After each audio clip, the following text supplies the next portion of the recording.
Hi friends, once again welcome back to T blogs. മീറ്റിന് വർഗീസ്. വളരെ ദുഃഖകരമായിട്ടുള്ള ഒരു കണ്ടൻറ്റ് നിങ്ങളുടെ മുന്നിൽ ഷെയർ ചെയ്യാൻ വേണ്ടിയാണ് ഞാൻ വന്നിരിക്കുന്നത്. ആദ്യം കുറച്ച് ക്ലിപ്പ് കാണാം, അതിനുശേഷം എനിക്ക് പറയാനുള്ളത് പറയാം.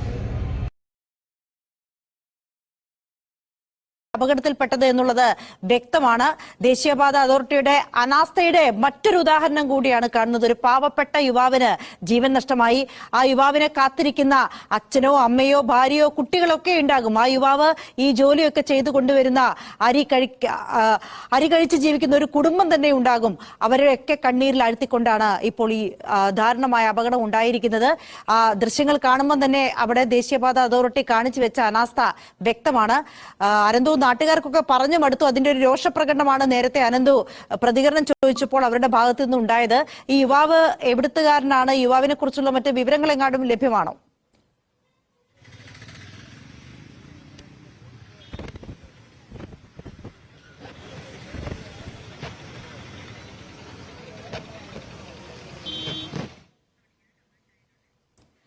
അനന്തുവാണ് വിവരങ്ങൾ നൽകിക്കൊണ്ടിരിക്കുന്നത്.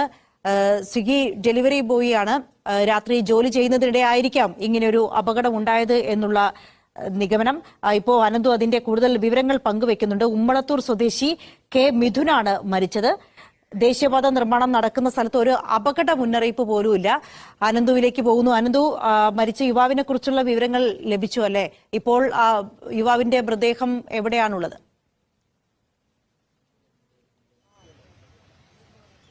മൃതദേഹം ഇപ്പോൾ ആംബുലൻസിൽ തന്നെയാണ് അഞ്ജിത ഉള്ളത്. ഏറ്റവും സങ്കടകരമായ നമ്മൾ പറഞ്ഞത് തന്നെയാണ്. ഉപജീവന മാർഗത്തിനായി രാത്രിയിലടക്കം ഉറക്കമുളഞ്ഞ് അങ്ങനെ ജോലിക്കായി പോകുന്ന ഒരു മനുഷ്യൻ ഇവിടെ ഈ നിർമ്മാണം നടത്തിയവരുടെ അനാസ്ഥ എന്ന് തന്നെ പറയണം.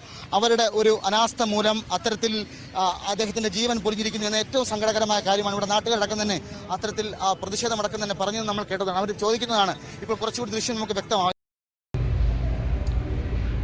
ഞാൻ ഇന്ന് ഈ ഒരു ന്യൂസ് കണ്ടത് ഇപ്പം ഇത് അപ്ലോഡ് ചെയ്യുന്ന ടൈമിലാണ്. രാവിലെ എങ്ങാണ്ടാണ് ഇങ്ങനൊരു ഇൻസിഡൻറ്റ് നടന്നത്. വളരെ പത്തറ്റിക്കായിട്ട് നമുക്ക് എല്ലാവർക്കും അറിയാവുന്നതാണ്. ദേശീയപാത വികസനവുമായിട്ട് ബന്ധപ്പെട്ട് പലയിടത്തും അപകടങ്ങൾ നടക്കുന്നുണ്ട്. ഇപ്പം വന്ന് നോക്കൂ, ഇതെന്ന് പറഞ്ഞാൽ അങ്ങേയറ്റം എൻ്റെ പീക്ക് ലെവലിൽ പോയി. വലിയൊരു മരണം തന്നെ സംഭവിച്ചു. ഒരു ജീവനാണ് ഇല്ലാതായത്.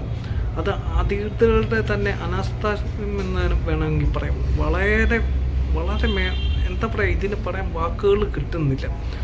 കാരണം ഒരു നേരത്തെ ഒരു നേരത്തെ അന്നത്തിന് വേണ്ടി ഇറങ്ങുന്ന അന്നദാതാവിനെയാണ് ഇല്ലാതാക്കിയത്.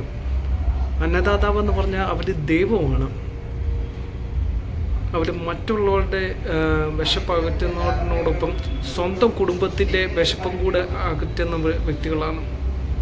എനിക്കത് സത്യം പറഞ്ഞാൽ യുവാവിനെ കയറ്റിക്കൊണ്ട് വരുന്ന ആ ബോഡി എടുക്കുന്ന ആ ഒരു സംഭവം കണ്ടപ്പോഴത്തേക്കും എനിക്ക് ഇമോഷൻ എന്തെന്നാ, ഞാനും ഈ ഒരു ഫീൽഡിൽ കുറച്ചു കാലം ഉണ്ടായിരുന്നു. അപ്പം അതിൻ്റെ കഷ്ടപ്പാട് എത്രത്തോളം ഉണ്ടെന്നുള്ളത് എനിക്കറിയാം.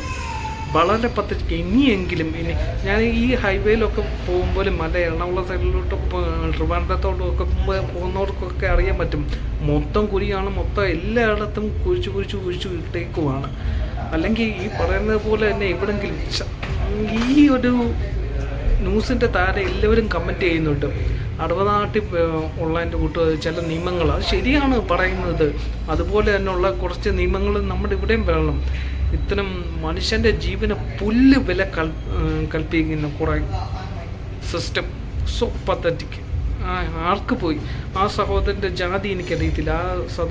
ആ സഹോദരൻ്റെ എന്താ പറയുക, ഏത് ഗണത്തിൽപ്പെട്ടാന്ന് എനിക്കറിയത്തില്ല, ഏത് നിറമാണെന്ന് എനിക്കറിയത്തില്ല, ഏത് രീതിയിലുള്ളതാണെന്ന് അറിയത്തില്ല, ഏത് കുടുംബമാണെന്ന് പോലും എനിക്കറിയത്തില്ല. പക്ഷേ ഭാര്യയുണ്ടോ മക്കളുണ്ടോ അതൊന്നും എനിക്കറിഞ്ഞുകൂടാ. എനിക്ക് പറയാൻ പറ്റുന്നില്ല. ആ സഹോദരൻ്റെ